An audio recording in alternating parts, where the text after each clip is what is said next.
Causes in Common is a national organizing initiative of the Center that joins the activism of LGBT liberation with the women's reproductive rights movement to work shared goals. For the first time this year, members of this coalition sat down face-to-face in Chicago to strategize their actions. Here's some highlights from the opening session. We, as Causes in Common, with the goal of trying to bring movements together, know that what it comes down to is good old-fashioned community organizing. Good old-fashioned community organizing is face-to-face, one-on-one, handshake-to-handshake, person-to-person. This coalition and these movements are made up of really remarkable characters, remarkable hearts, and remarkable passions.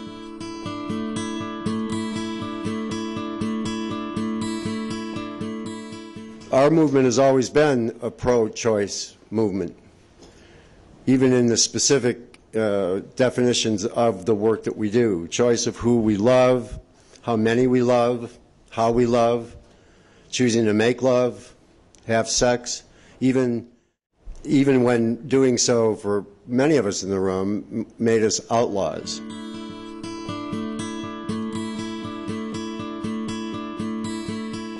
The National Organization for Women approached the center and asked us to endorse a national march around choice.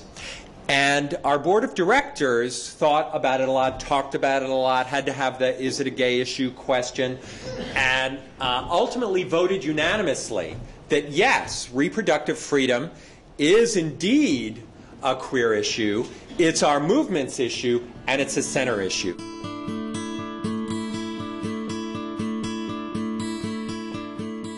We did a rather large poll with an oversample of African Americans and Latinas, and it was deep enough that we could, after the fact, pull out different demographics to say this is what voters in the red states think, this is what Catholic voters think, etc. Voters are overwhelmingly dissatisfied with how elected officials in both parties are handling choice issues, from abortion to family planning to sex ed, that they don't want to see their elected officials avoid the issue, but that they want to see positive action taken to address the problems of unintended pregnancy and HIV and AIDS and other STIs.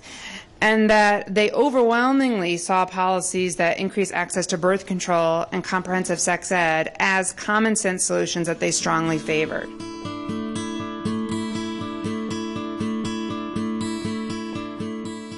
We really have to, and we are trying to, and we will get better at targeting and running strategies that are designed to change the public dialogue and the political landscape.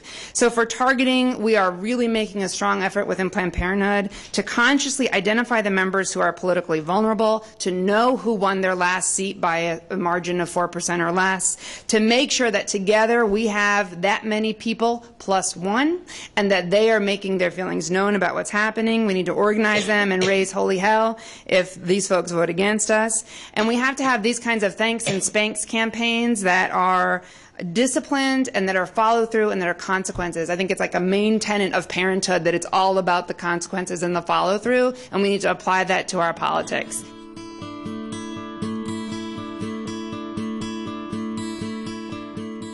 We have a shot at taking a real knock, not this appropriation cycle, but the next one, at abstinence only, and a real shot at knocking off restrictions on family planning both here and abroad. And I think that is something that not only does the public support, but that we as a collective movement can actually do something about. And I think members of Congress are vulnerable on that. I do think that in 2008 or 9, if we have a better Congress, a better administration, we can get those bills put into law, trying to seize back all the ground we've lost over the last 15 years around family planning and choice funding issues.